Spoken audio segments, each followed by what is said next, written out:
Thanks for coming to my speech today. How many of you guys are 18 years or older? Please raise your hand. All right, thank you.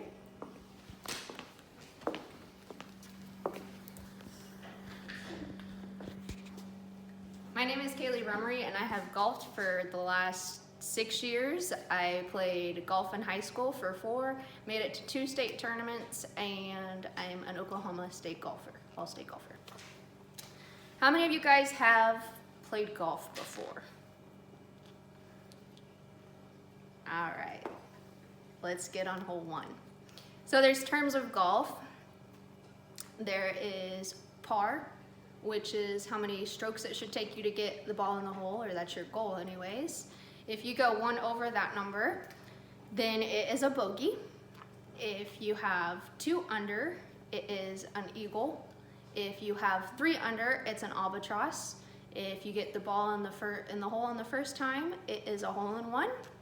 And there's a term called 4, which means heads up, there's a ball coming your way. All right, let's move on to hole number 2. Hole number 2, we're going to talk about the rules of golf. So for the rules of golf, there are several of them.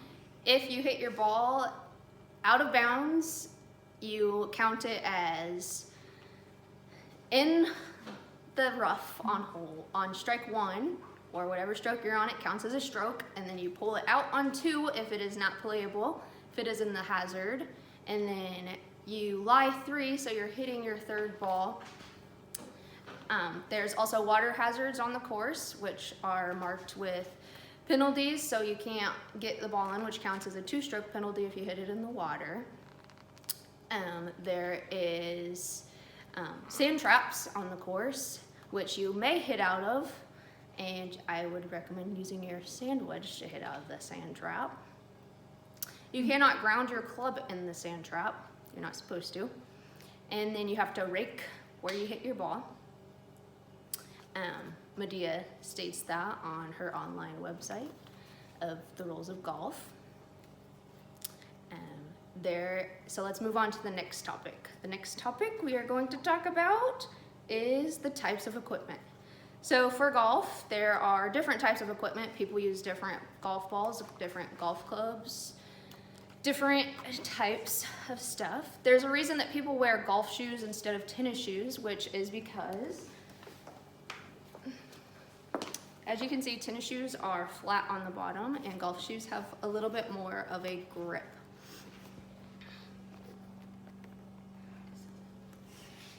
So, I recommend those because you got more traction if you have grip on the bottom of your shoes. Whenever you rotate, you're not slipping. The next thing is golf balls.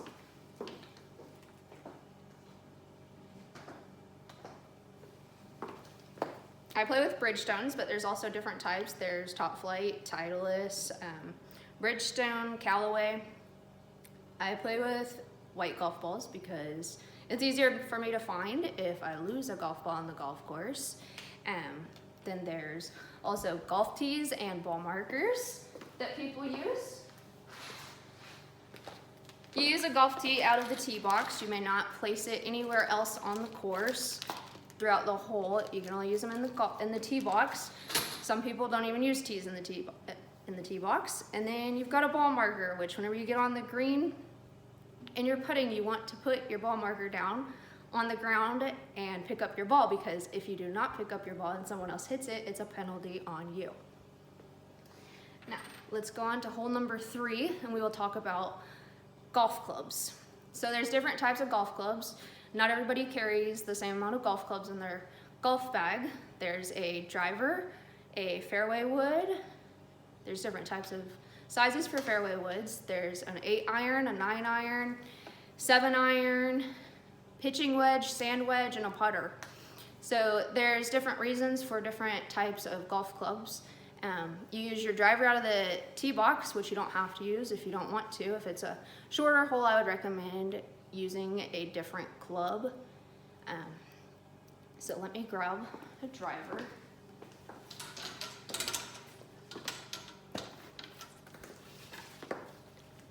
So this is a driver.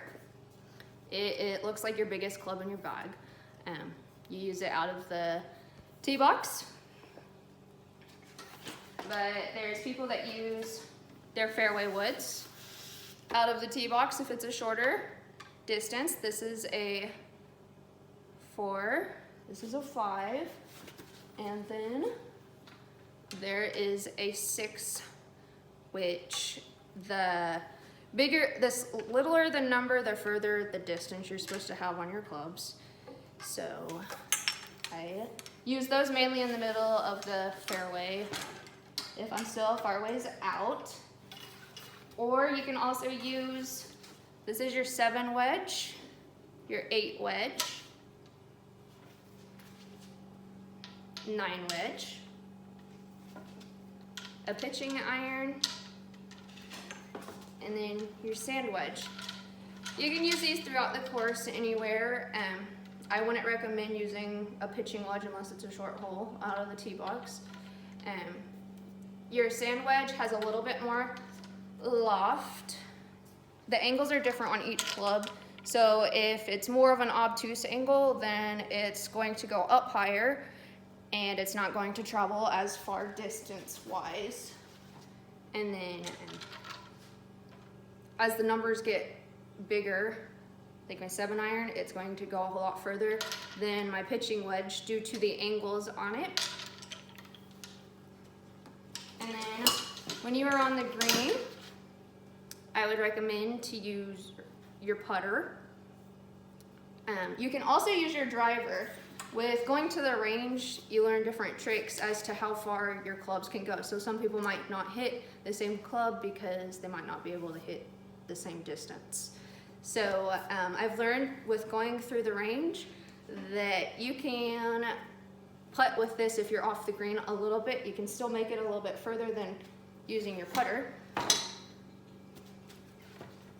which is stated by Pat Dean, or Don Patton, which is a golf instructor for Santa Barbara. And then the last thing that we are going to talk about, the final hole, we are going to talk about the score for golf. The score for golf is different than most sports. Most sports you want to have the highest score, but in golf you want to have the lowest score. So every time you try or approach the ball and you swing, if you miss, it counts as a stroke. You sadly have to count it on your score. For a scorecard, I will show you. So on the scorecard, most people play 18 holes, but there's also courses that only have 9 holes. You can play half a course or a full course. Most scorecards, they have a picture of the course on the back. Some don't, but it's handy when they do. And you can tell the layout of the hole. Like for this hole number 1, it's got a sand trap. Hole number 2, it's got water on this side, so you want to kind of stay to the other side of the hole. And then for, they've got different tees out of the tee boxes. So women's are normally the closest to the flag, and men's are normally the furthest from the flag. It tells you the holes in the green. And then if you are a woman, you'll play from red tees, and it tells you the yardage on it, which is 272 for hole number 1. And then it tells you the par, which is par 4. So your whole goal is to get the ball in the hole on at least 4 strokes. But if you go under, that's fine. If you go over, that's fine. But most courses have a double par, so if it's a par 4, you want to get it, if you don't have it in by 8, you can pick up your ball, you have to circle it, and whenever it comes down to competitions, if someone has, say, a double par for a 4, which would be an 8, if they have to pick up their ball and circle it, versus someone that doesn't have it circled, the person that did not have to pick it up but made it on the 8th stroke will take the win, which is stated on the United States Golf Association website. Is there any questions? When do we get to go? Whenever you'd like. So today we have learned about the golf terms, the different types of equipment that people use, the score, and the rules as well. All right, thank you for coming. Thanks for coming to my speech.